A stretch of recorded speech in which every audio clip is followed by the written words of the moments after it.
Hello friends, আমার ভাই বোনেরা কেমন আছো তোমরা? আজকে আমরা চলে এসেছি ক্লাস 7-এর যে 10 নম্বর চ্যাপ্টারটি আছে আসন্ন মান, সেই আসন্ন মান নিয়ে। আজকে আমরা আসন্ন মানের যে অঙ্কগুলি আছে সেগুলো নিয়ে আলোচনা করব। তো আসন্ন মান জিনিসটা কি? আসন্ন মান হলো কোনো একটা জটিল কোনো কিছু একটা অঙ্ক, ধরো সেটাকে সহজ সরলভাবে করে নেওয়াটাই হচ্ছে আসন্ন মান। ধরো তুমি দোকানে গেছো, দোকানে গিয়ে ধরো তুমি পোস্ত কিনবে। তুমি যদি বলো যে কাকু আমাকে 24.96 কেজির একটা পোস্ত দিন, তাহলে কি দোকানদার কি বলবে যে ভাই তুমি এক কাজ করো, 24.96 কেজির কোনো পোস্ত তোমাকে নেওয়ার দরকার নেই, তুমি 25 কেজির পোস্ত নিয়ে যাও। বা 24.96 গ্রামের যদি পোস্ত নাও, কি বলবে তুমি 24.96 গ্রামের পোস্ত নেওয়ার দরকার নেই, তুমি 25 গ্রাম পোস্ত নিয়ে যাও। তো তার মানে কি, তুমি তো চেয়েছিলে 24.96, কিন্তু দোকানদার কি করলো, তোমাকে 25 গ্রাম পোস্ত দিল। বা একই রকমভাবে তুমি যদি বলো যে কাকু আমাকে 25.05 গ্রামের পোস্ত দিন, তাহলে কি সে দেবে? সে বলবে ভাই এত ওরকমভাবে নেওয়ার দরকার নেই, তুমি এক কাজ করো, 25 গ্রামেরই তুমি পোস্তটা নিয়ে যাও।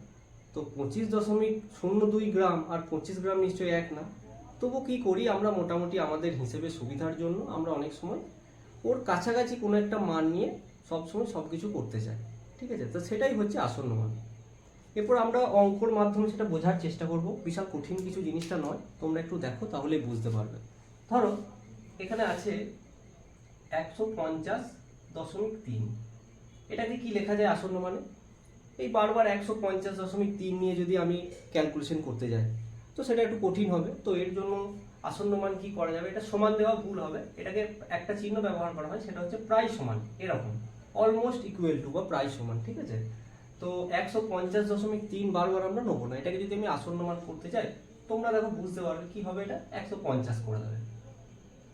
কিন্তু ধরো যদি আমি এরকম বলি 150.6, এটা প্রায় সমান, প্রায় সমান কত কাছাকাছি হবে বলো?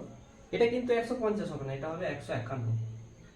তা তোমরা বলবে না কেন 150.3-এর বেলায় 150 হচ্ছে, 150.6-এর বেলায় কেন 151 হলো?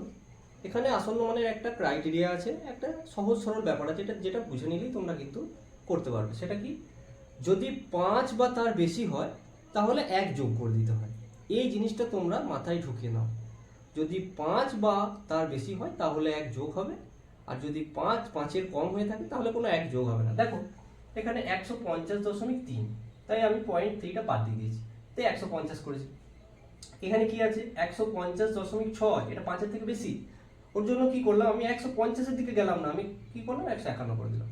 সিমিলারলি যদি হতো 100, তুমি বলবে তাহলে 150.5 হলে কি হবে, এটা তো একদম মাঝামাঝি জায়গায় আছে, কি হবে 150.5 হলেও কি করতে হবে, আসন্ন মানে 151 করে দিতে হবে। তো এই হলো আমার ফান্ডা, আর কিছু না।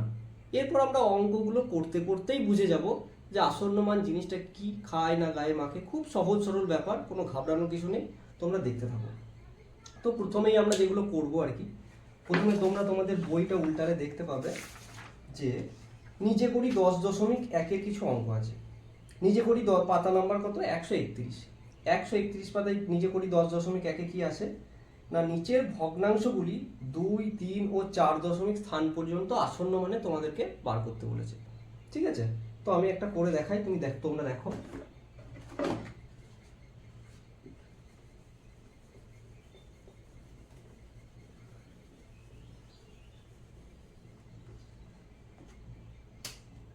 এই যে একের দাগের যে একের অঙ্কটা দিয়েছে, একটা অঙ্ক দেওয়া আছে, এখানে কি দেওয়া আছে 13/17। তো তোমাকে বলেছে এই যে 13/17 এর যে মানটা আসবে, এটাকে তুমি এক কাজ করো, 2 দশমিক, 3 দশমিক আর 4 দশমিক স্থান পর্যন্ত আসন্ন মান বার করো। এখন তোমরা বলবে 2 দশমিক, 3 দশমিক, 4 দশমিক স্থানটা কি? ধরো সাপোজ এখানে একটা দেখো, এখানে একটা সংখ্যা আছে 0.2, 3, 5, 7, 8, 9 ডট ডট ডট ডট।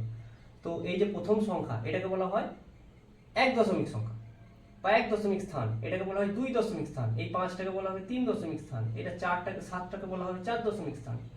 এরকম করে পরপর, তারপর 5, তারপর 6 দশমিক স্থান, এরকম ভাবে আমাদের নিয়ে নিতে হয়।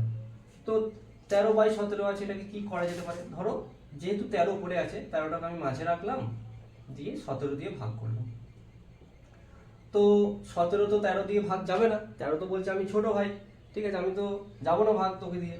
তো আমাকে একটা কি করতে হবে, ভালো ছেলের মতো দশমিক নিয়ে নিতে হবে। তো দশমিক খুব ভালো কি করে, সবসময় একটা করে শূন্য দেয় আমাদের, ঠিক আছে। তো দশমিকের জন্য একটা শূন্য নিয়ে নিলাম, এরপর ভাগটা যাবে 130। এবার বলো কত হবে, 17 ঘর নামটা বলো। 17 সাথে হবে 119 হবে, তাহলে 17 সাথে যদি আমি চালাই, কারণ 17 8 বেশি হয়ে যাবে, 17 সাথে 119। 9 এবার বলো বিয়োগটা করে দাও, 9 কত 10, 1 10, 17 হলো 1, 1 1 2 আর 3, 1 3, 11 হলো। বেশ, তো দশমিক বলে ভাই তোকে আমি আবার শূন্য দিচ্ছি, আবার শূন্য দিল 110। তো আবার যদি চালাই কি হবে, 17 6 102, মানে প্লেন একটা ভাগ করছি জাস্ট। কত হবে, 2 আর কত 10, 8 10, হাতে রইল 1, 1 1 0।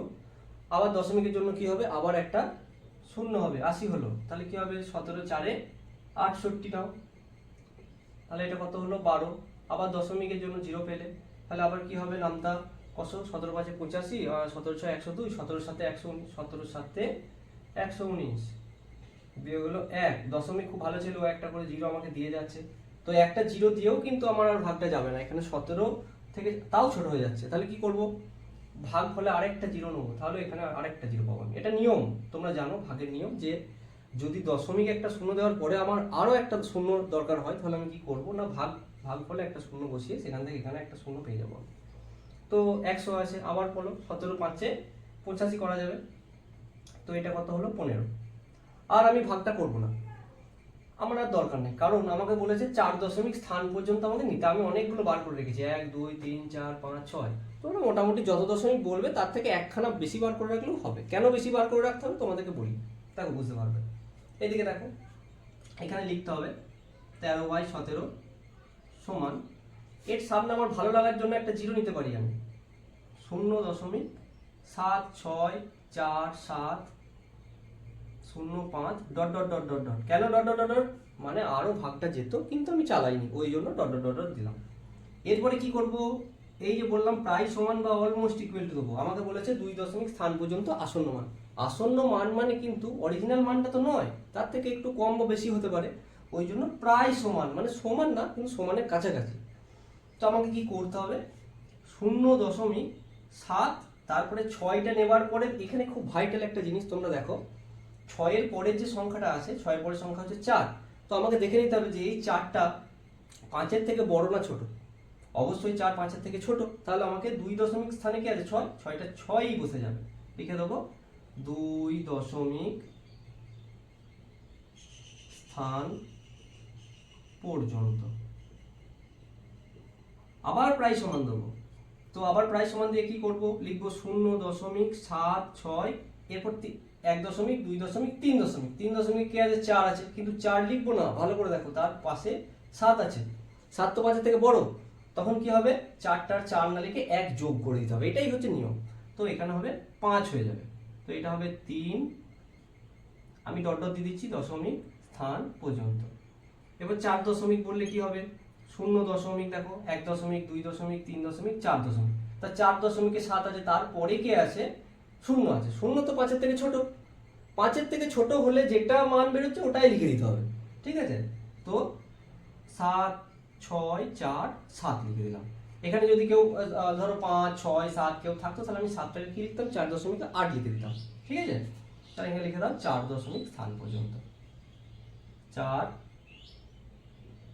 ডট ডট দিয়ে দাও দশমিক স্থান পর্যন্ত, হয়ে গেল। তাহলে একটা অঙ্ক আমার হয়ে গেল।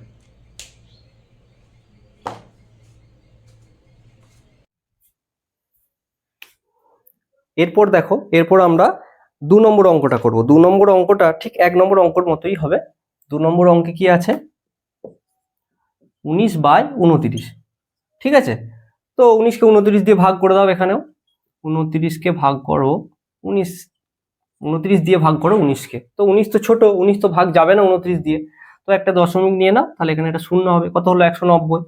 তো এবার 29-এর ঘর নামটা তো আমি জানি না, তোমরাও জানো না, মুখস্থ নেই আমাদের, তো আমরা গুণ করে করে দেখে নেবো। মোটামুটি ধরো 29 5-এ একবার দেখি কত হচ্ছে, 5 9 45-এর 5, হাতে রইলো 4, 5 2 10 আর 4 হলো 14, 145, ঠিক আছে। তো আর একটু দেখি গুণ করে, 29 6-এ কত, 6 9 54, 4, হাতে রইলো 5, 6 2 12 আর 5 17, এটাই হবে, দেখো কাছাকাছি গেছে। 6 হবে 174, তাহলে 6 কয় 10, 4 কয় 10, 6 10, হাতে রইলো 1, 7 8 আর কয় 9 1 9, ঠিক আছে, তো কি হবে, তো দশমিকের জন্য আমি তো একটা শূন্য পাবো, তো শূন্য পেলাম। দেখো এই যে 5 আছে না, এই 5টা দিয়েই যাবে। 29 5 হলো 145, তো এটা বিয়োগ করে এলো 15। আবার দশমিক খুব ভালো ছেলে, আবার আমাকে একটা শূন্য দিয়ে দিল, তাহলে হলো কত 150। তো আমার 29 5 আবার 145 আছে, আমি আবার বসাবো। মোটামুটি ভাগটা তোমরা বুঝতে পারছো, কারণ ভাগ আমরা সবাই জানি। ঠিক আছে, 5। তো দশমিক কি করবে, আবার শূন্য দেবে। তো দশমিক আবার শূন্য দিলে কি হবে, 50 হলো। তো 29 একে 29 করতে হবে, কারণ 29 2 50 থেকে বেশি হয়ে যাবে। ঠিক আছে, 29 একে 29 করলাম। তো এটা বিয়োগ করে কত হলো বলো, এটা বিয়োগ করে হলো 9 10 একে 10 7 হলো 1 2 একে 3 আর 2 এ 5, তাহলে হলো 21। তো দশমিকের জন্য আমি আবার একবার শূন্য পাবো, হলো 210। ঠিক আছে, তো কত হবে বলো এবার, 29 6 174 করেছি, 29 7 একবার দেখি কত হচ্ছে, 7 9 63 3 হাতে 6 7 2 14 8 6 20 203, এটাই হবে। দেখো 29 7 হবে 203, তাহলে এটা হলো 7। তো আর আমরা ভাগটা কিন্তু চালাবো না, কেন কি, কারণ আমি আগেই বললাম যে যদি 4 দশমিক স্থান অবধি চাই তাহলে আমি 5 বার চালাবো। ঠিক আছে, ফালতু আরেকবার বেকার চালিয়ে সময় নষ্ট করার কোনো দরকার নেই। ধরো 1 2 3 4 5, আমি 5টা নিয়ে নিলে মোটামুটি হয়ে যাবে। ঠিক আছে, তো এখানে আমার ভালো লাগে বলে একটা শূন্য আমি নিলাম, এমন নেওয়া যেতে পারে, কোনো অসুবিধা নেই।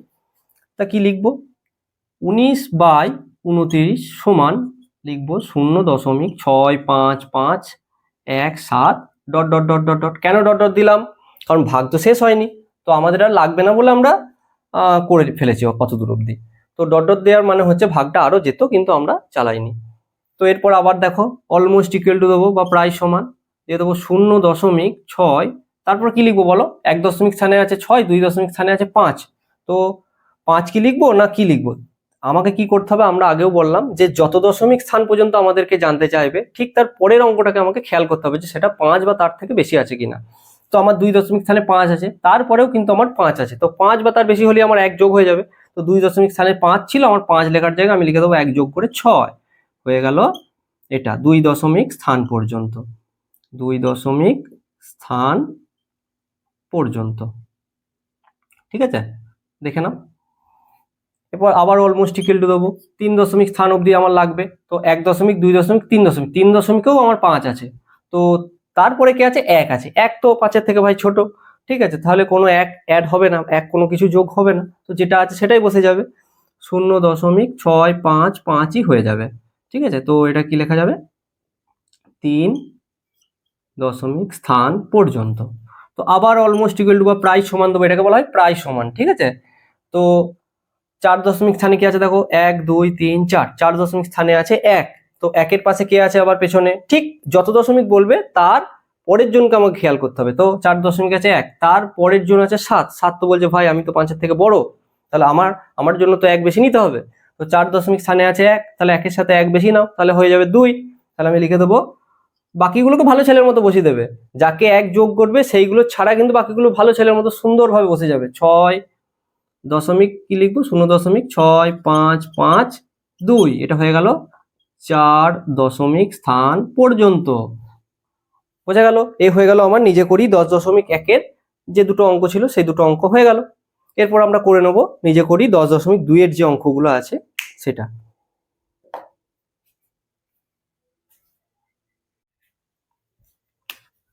এরপর আমরা চলে এসেছি নিজে করি 10.2-এর যে অঙ্কগুলো আছে সেইগুলোই। ভালো করে দেখো, নিজে করি তোমাদের বইটাতেও তোমরা দেখতে পারবে। ঠিক আছে, পাতা নাম্বার 132-এ আছে। ঠিক আছে, তো কি আছে এখানে, একটা ছক দেখতে পাবে নিজে করি 10.2-এ, যে মূল সংখ্যা একটা দিয়ে দিয়েছে কত, একক দশক শতক হাজার অযুত লক্ষ, 4,52,167, বা নিচে আছে 7,84,062। তো এর দশক স্থান পর্যন্ত আসন্ন মান বার করো, শতক স্থান পর্যন্ত আসন্ন মান বার করো, হাজার স্থান পর্যন্ত আসন্ন মান বার করো, আর অযুত স্থান পর্যন্ত। তো তোমরা বলবে আগের অঙ্কগুলোতে তো খুব সুন্দর ভাগ করে করে, হ্যাঁ 5-এর থেকে বেশি হলে 1 যোগ করে শিখলাম, এখানে এরকম সংখ্যা দিয়ে দিয়েছে কি করে কি আসন্ন মান বার করব। তো এগুলো আরো সোজা, তোমরা দেখো দেখলেই বুঝতে পারবে। তো প্রথমে কি বলেছে, দশক স্থান পর্যন্ত। দেখো এখানে কত আছে, একক দশক কত আছে, এখানে আছে 7, এখানে 6, মানে শুধু এদের দুজনকে দেখো কত আছে, 6 আর 7 মিলে হবে 67। ঠিক আছে, তো 67 যদি হয়, তুমি দশক দশক স্থান পড়লে দশক স্থানের অঙ্কটিকে তুমি দেখবে। ঠিক আছে, তো দশক স্থানের অঙ্কটি কি আছে, একক দশক, দশক স্থানের অঙ্কটা হলো 6। তো 6কে আমাকে কিছু একটা চেঞ্জেস কিছু একটা করতে হবে। তো 6-এর পাশে কে আছে, পেছনে কে আছে, পরে কে আছে আমাকে বলো? 7 আছে, মানে এককের ঘরে যে 7 আছে সে। তো 7 তো 5-এর থেকে বড় ভাই, তাহলে কি হবে? তাহলে এক যোগ করে ফেলবো। তো কি হবে? এই যে 4 5 2 1 এখন ভালো ছেলের মতো বসে যাবে। 4 5 2 1। দশকের ঘরে 6 আছে, কিন্তু তার পাশে ডান দিকে এককের ঘরে যেহেতু 7 আছে ঠিক তারপরেই, তাই 7-এর জন্য আমাকে কি করতে হবে? দশকটাকে 6 থেকে 7 করে ফেলতে হবে, আর এককটাকে কি করতে হবে? 0 করে দিতে হবে। তাহলে আমার অঙ্কটা হয়ে গেল। শতকেও সিমিলারলি, শতকে কে আছে? 1 আছে। শতকে 1 আছে, তা 1-এর পাশে 6, দশকে তো 6 আছে, 6 তো 5-এর থেকে বড়, তাহলে শতকটাকে আবার 1 থেকে কি করতে হবে? 2 করে দিতে হবে। তো কি লিখবো? 4 5 2, হ্যাঁ, আর এখানে করব 2 0 0। এখানটা মুছে দিই, তোমাদের সংখ্যাটাকে দেখতে একটু ভালো লাগবে। এটা ছিল কি দেখো দেখো 167। তো 100 শতকের কি হয়ে গেল? শতকটা হয়ে গেল 2, তারপরে দুটো শূন্য বসে দেবো, মানে যেটাই আমি চেঞ্জ করবো তার পরের গুলো শূন্য শূন্য বসাতে বসাতে যাব, তাহলে এই অঙ্কগুলো হয়ে যাবে। ঠিক আছে? তো হাজার স্থান পর্যন্ত দেখো, একক দশক শতক হাজার। হাজারে আছে 2, 2 এর পাশে কি আছে? 1 আছে। 1 তো 5-এর থেকে ছোট, 1 যদি ছোট হয় তাহলে কি হবে? 2টা 2 থাকবে, কিন্তু 3 হবে না, কিন্তু 0 0 বসিয়ে দেবো আমি। প্রত্যেকটা অঙ্কতে কিন্তু শূন্য শূন্য বসাতে বসাতে যাবো। দেখো 4 5 2, এখানে কি করব? 0 0 0। 1 কেন আমি করলাম না? 2টাকে আমি 3 করে দিলাম না কেন? কারণ তার পাশে যে ছিল আমার শতকে সে 1 ছিল, সে তো 5-এর থেকে ছোট ছিল। এরপর অযুতের স্থানে কে আছে বলো? একক দশক শতক হাজার, অযুতে আছে 5, কিন্তু 5-এর পাশে ডান দিকে কে আছে? হাজারের যে 2 ছিল সে আছে, সেও তো 5-এর থেকে ছোট, তাহলে আমার কিন্তু 1 যোগ হবে না, তাহলে হবে 4 5 0 0 0 0। সিমিলারলি কি হবে? সিমিলারলি তারপরের অঙ্কটা দেখো, একক দশক। দশকের ঘরে কি আছে? 6 আছে। তো 6-এর ডান দিকে কে আছে? এককের ঘরে 2 আছে। তাহলে আমার কি হবে? আমার 6টা 7 হবে না, মানে আমি 1 যোগ করব না, তাহলে আমি কি লিখে দেবো? 7 8 4 0 6 0 হয়ে গেল, বাস। তারপর আমার কি হবে? শতকের ঘরে। শতকের ঘরে দেখো একক দশক শতক, শতকের ঘরে 0 আছে, তাহলে আমি কি করব? কারণ 0 যদি থাকে তার পাশে কে আছে? 6 দশকের ঘরে আছে, তো 6 তো 5-এর থেকে বড়, ও তো বলছে ভাই আমি তোকে 1 দেবো, তাহলে 0-র সাথে যদি 1 যোগ হয় তাহলে 1ই হবে। তাহলে আমার তার পাশে যেগুলো আছে 7 8 4, তারা খুব সুন্দরভাবে ভালো ছেলের মতো বসে যাবে। 7 8 4, তারপরে এখানে 0-র সাথে যে 6 যে একটা দিয়েছিল, তো একটা লিখে দেবো। ঠিক আছে? 0-র সাথে 1 যোগ করলে 1 হয়, তো 1 লিখলাম, আর 6 আর 2 এর জায়গায় 0 0 দিয়ে দিলাম, বাস হয়ে গেল। শতক স্থান পর্যন্ত। হাজার স্থানে কে আছে? একক দশক শতক হাজার। ঠিক আছে? হাজারে কে আছে? 4 আছে। 4-এর পাশে কে আছে? 0 আছে। 0 তো 5-এর থেকে ছোট, তাহলে আমি কি লিখতে পারি? 7 8 4 0 0 0 লিখতে পারি। ঠিক আছে? তো অযুতের ঘরে কে আছে? অযুত একক দশক শতক হাজার। অযুতের ঘরে দেখো 8 আছে, তো 8-এর পাশে তো 4 আছে হাজারের, তো 4 তো 5-এর থেকে ছোট, তাহলে 1 যোগ হবে না, তাহলে কি হবে? 7 8 0 0 0 0। ঠিক আছে? তো এই মোটামুটি হয়ে গেল, খুব সহজ সরল জিনিস। খালি তুমি দেখে নেবে দশক স্থান পর্যন্ত বললে দশকের ঘরে যে অঙ্ক হবে তার ডান দিকে কে রয়েছে। যদি সে 5-এর থেকে ছোট হয় তাহলে যেটা আছে সেটাই থাকবে, আর বাকিগুলো সব শূন্য শূন্য বসিয়ে দেবো। আর যদি 5-এর থেকে বড় হয়ে থাকে ডান দিকেরটা, তাহলে আমি তার আগেরটাই, মানে দশক স্থান পর্যন্ত বললে দশক স্থানে 1 বসিয়ে দেবো, বাকিগুলো 0 করে দেবো। এইরকমই শতক স্থানে যে থাকবে, শতক স্থানের ডান দিকে যারা আছে তাদেরকে যদি শতক স্থানে ডান দিকে যদি 5-এর থেকে বড় কেউ থাকে, তাহলে আমি শতক স্থানেরটাকে 1 যোগ করে দেবো, বাকিগুলোকে 0 0 0 করে দেবো, এরকম করে হয়ে যাবে। ঠিক আছে? তো এই মোটামুটি হয়ে গেল নিজে করি 10.2। তো আজ এই অবধি থাকবে। পরবর্তী যে অঙ্কগুলো আমাদের আছে কোষে দেখি 10-এ, সেগুলো আমরা পরের ভিডিওতে নিয়ে আসবো। ঠিক আছে?